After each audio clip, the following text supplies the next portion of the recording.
To the German High Command in 1940, war was an art form. It was a matter of rapid movement, superior tactics, and the individual brilliance of the soldier. They believed that spirit and skill could overcome any obstacle. But by 1944, the officers of the Wehrmacht were no longer fighting an army.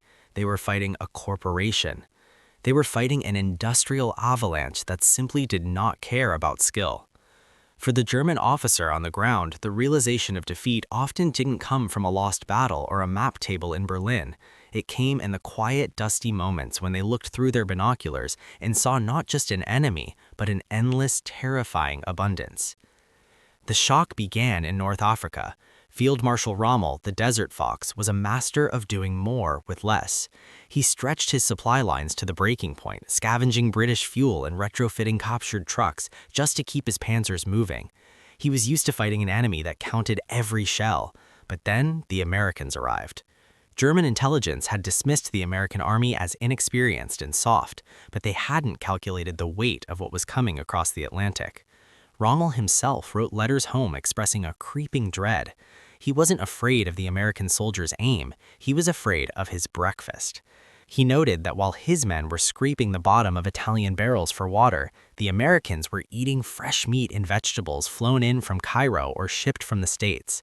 He realized that for the Allies, the ocean wasn't a barrier, it was a conveyor belt. This disparity became a psychological hammer blow during the invasion of Normandy.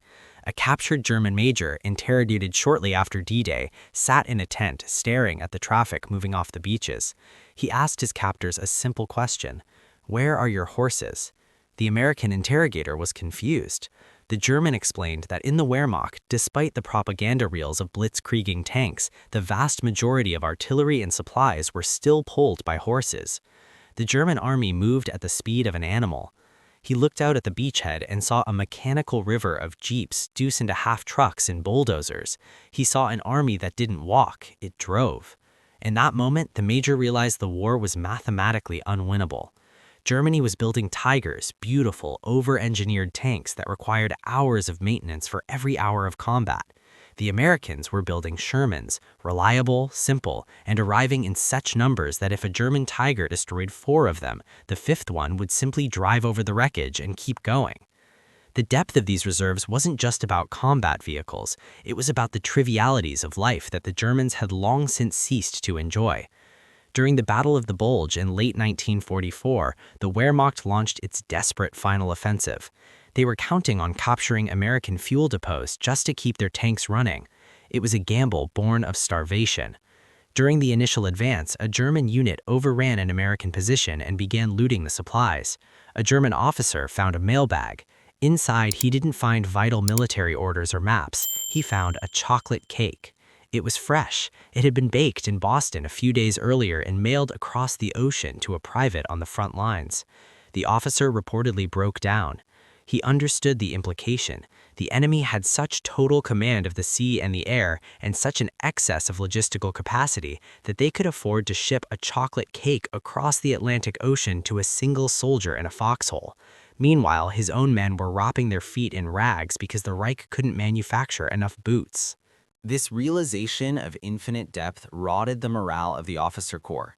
They were professional soldiers. They knew that bravery cannot defeat physics. In the skies, the Luftwaffe pilots were flying until they died.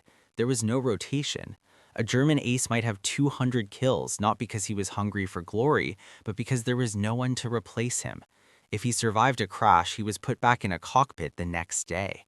In contrast, they saw American pilots flying a set number of missions and then rotating home to train the next generation. The Americans treated war like a shift at a factory. When the whistle blew, you went home and a fresh worker took your place.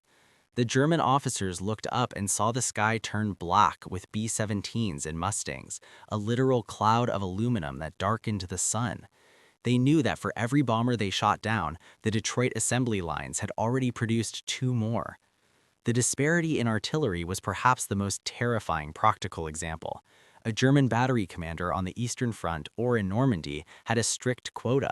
He might be allowed to fire 5 shells a day to conserve ammunition. He had to pick his targets with agonizing care. Then he would face the Americans. When a US infantry unit encountered a German machine gun nest, they didn't just send a squad to flank it, they called in an artillery strike that would level the entire grid square. German veterans spoke of the time-on-target barrages with a trembling reverence. They described the sky tearing open and the earth simply dissolving. They couldn't comprehend an army that could afford to fire 1,000 heavy shells just to kill a sniper. It was a wasteful, vulgar display of power, and it was absolutely terrifying because it meant the enemy had ammunition to burn. Even the fuel that powered this machine was a source of disbelief. As the war dragged on, the German war machine was literally running out of gas. Tanks were abandoned on the roadside not because they were broken, but because their tanks were dry. The Luftwaffe had jets, technological marvels like the Me-262, that sat on runways, grounded, while Allied piston fighters strafed them. German engineers had to invent synthetic fuels from coal, a desperate and expensive process. Meanwhile, the Americans laid a pipeline under the English Channel, Operation Pluto, pumping millions of gallons of petrol directly from England to France. The German officers watched their own logistics collapse under the weight of Allied bombing, while the Americans built gas stations in the middle of liberated French fields. The final, crushing revelation came for those who were captured. German prisoners of war, shipped to the United States, expected to see a country under the strain of war. They expected rationing, bomb damage, and a grim populace. Instead, they were put on trains in New York and sent to camps in Texas or Kansas. They looked out the windows and saw lights. Cities were illuminated at night, something they hadn't seen in Europe for years due to blackouts. They saw highways clogged with civilian cars. They saw teenagers drinking milkshakes and farmers driving new tractors. They saw a continent that hadn't just mobilized for war, it had absorbed the war without breaking a sweat. One German POW wrote in his diary that the moment he knew Germany was doomed wasn't when he was captured, but when he saw the sheer size of the mesmerizing, endless cornfields of the Midwest. He realized they had declared war on a continent that could feed half the world while bombing the other half. By 1945, the German officer class understood the mistake. They had mistaken the initial American clumsiness in North Africa for weakness. They had looked at the soft tactical skills of the early US Army and assumed it could outmaneuver it. But they had failed to look at the balance sheet.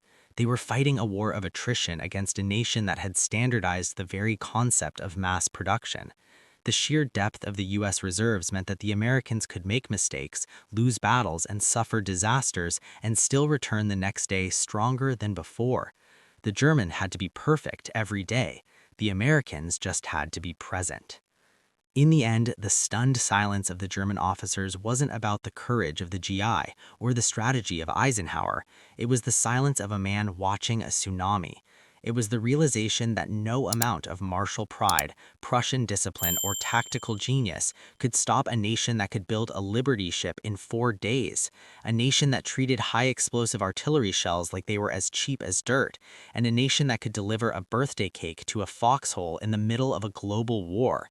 The depth of the reserves didn't just win the war, it broke the enemy's concept of what was possible.